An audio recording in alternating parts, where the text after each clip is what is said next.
First నీ హృదయంలో ఉన్నదంతా దేవునితో చెప్పు. దేవునితో చెప్పిన తర్వాత దేవుడు నీకు ఇప్పుడున్న స్థితిలో నీకు ఎవరిని పెట్టారో వారితో చెప్పు. నా యవన కాలంలో నేను నేర్చుకుంది ఏంటంటే, నేను వాక్యము చదువుతానే కానీ మొహం కడగనని డిసైడ్ చేసుకున్నాను. అట్లా ఉండేవాడిని. ప్రార్థన చేసి వాక్యం చదువుతున్నా కానీ మొహం కడుగుతాను లేదు. ఈరోజు అట్లా అంటే మేము మొహమే కడగంగా అంటారు కొంతమంది. తింటావా? తింటానికి లేదు. Don't touch your breakfast. Don't do anything till you read the word of God. That does not mean timer పెట్టు.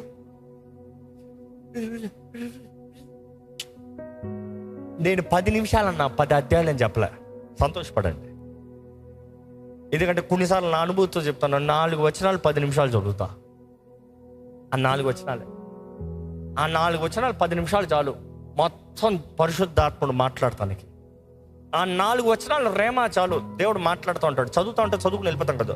ఆ చదివి దేవుడు ఏం చెప్తున్నాడు, what is he trying to say. ఆ 4 వచనాలు చదివినా కూడా 10 నిమిషాలు నువ్వు ఆ వాక్యము చదువుతూ ఆ సారాన్ని నువ్వు పట్టుకునేటప్పుడు రోజంతా అది మెనర్వేసావు అనుకో, రోజంతా అది జ్ఞాపకం చేసుకుంటా ఉన్నావు అనుకో, that will really change your life. ఈరోజు చాలామంది పాపం తెలిసి చేస్తాం కాదు, అంటే జనరల్గా పాపం చేయకూడదని తెలుసు కానీ ఎందుకు చేయకూడదు, చేస్తే ఏమవుతుంది, శిక్ష ఏంటి, బ్రతుకు ఏంటి తెలియక చేస్తున్నారు చాలామంది. ఎట్లా తెలుసుకుంటాం అంటే మనుషులు చెప్తాం కదా, వాక్యం చెప్తుంది. Read the word. ఆ పరిస్థితి వచ్చేటప్పుడు ఎందుకురా గొడవ, సరే ఈ పాపం చేయకూడదు, ఈ పాపం నుండి ఎలా పోవాలి బయటికి, అది కూడా బైబిల్ తెలియజేస్తుంది. ఓ ఈ వీరుడు ఇలా బ్రతికాడా, ఈ వీరుడు ఇలాగ అయ్యాడా. యోసేపు పాపం నుండి పారిపోయాడు, సెక్షువల్ ఇమ్మారిటీ నుండి ఫ్లీ పారిపోయాడు. కానీ సంసోను దాని దగ్గరికి వెళ్ళాడు. You see that is the thing. ఒకతన్ని చూచాను, దాని దగ్గరికి వెళ్ళాడు, ఈయనైతే పారిపోయాడు. సో ఈయనలాగా పోయావా అంతమేంటి, బ్రతికేమవుతుంది, ఈయనలాగా పోయావా బ్రతికేమవుతుంది, నేరం మోపేరేమో, తప్పుగా మాట్లాడారేమో, శిక్ష వచ్చిందేమో, కానీ దేవుడు అన్యాయం చేయడు, మేలు చేస్తాడు, సమస్తం సమకూర్చి జరిగిస్తాడు. ఎందుకంటే నువ్వు చెరసాల్లోకి వెళ్తానే ఆయన కలుస్తావు, ఆ కాంటాక్ట్ని కలుస్తానికి దేవుడు నేను చెరసాల పంపిస్తానికి ఇట్లా మార్చాడు ప్లాన్. ఆయనను ప్రేమించే వారికి ఆయన సమస్తము సమకూర్చి జరిగిస్తాడు. ఈరోజు దేవుని వాగ్దానాలు నెరవేరాలంటే మేక్ ఇట్ అ పాయింట్, దేవుని వాక్యం చదవండి, ప్రార్థన చేయండి. నేను కనీసం 3 మార్లు ప్రార్థన చేయమని చెప్తున్నాను. యు సీ, సహవాస ప్రార్థన, కమ్యూనియన్ ప్రేయర్ ఇస్ డిఫరెంట్. అంటే నువ్వు ఏం చేసినా, ఎక్కడున్నా, ఎలా ఉన్నా, బండి నడిపినా, ఉద్యోగం చేసినా, పని చేసినా, వంట వండినా, చదువునా, ఏ చేసినా ప్రార్థన చేయొచ్చు. That is communion. ఆ కమ్యూనియన్ ప్రేయర్ అనేటప్పుడు మీకు అర్థం అవ్వాలంటే, ఒక వ్యక్తి నీ పక్కన ఉన్నాడు అనుకో, ఆ వ్యక్తితో పాటు నువ్వు వెళ్తున్నావు. ఇదే ఫ్రెండ్స్ బయటికి వెళ్ళారు అనుకో, ఏం చేస్తారు, ఫ్రెండ్స్ క్లాస్ రూమ్లో కూర్చుని ఉన్నారు, ఏం చేస్తారు, ఫ్రెండ్స్ షాపింగ్కి వెళ్ళారు, ఏం చేస్తారు, ఫ్రెండ్స్ వంట వండుతున్నారు, ఏం చేస్తారు, మాట్లాడుతూనే ఉంటారు, పని చేస్తూనే ఉంటారు. That is communion prayer. దేవుడితో కూడా నువ్వు అలాగ మాట్లాడుతూ ఉండాలి. కానీ కనీసం 3 మార్లు బైబిల్లో చూస్తాము. దానియేల్ గురించి దేవుడు అంటున్నాడు, Daniel you are esteemed by God. Gabriel తోతో చెప్తున్నాడు, ఏమని, you are esteemed by God. ఆ మాటను అట్లే తెలుగులో ట్రాన్స్లేట్ చేశారు అనుకో, దేవుని ద్వారంగా గౌరవించబడిన వ్యక్తివి. ఏంటంట, దేవుని ద్వారా గౌరవించబడే వ్యక్తి అంట దానియేలు. ఎందుకని 3 మార్లు ప్రార్థన చేసేవాడంట, అంతే. If you come before the throne, God is saying you are honored. So కనీసం I'm saying కనీసం 3 సార్లు మోకరించి ప్రార్థన చేయండి రోజుకి.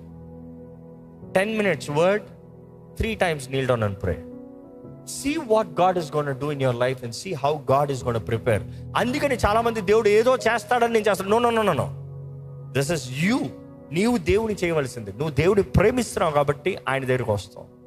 కానీ నువ్వు ఆయన ప్రేమిస్తే ఆయన నీ జీవితంలో చేసే ఎంత గొప్ప కార్యాలో చూడండి.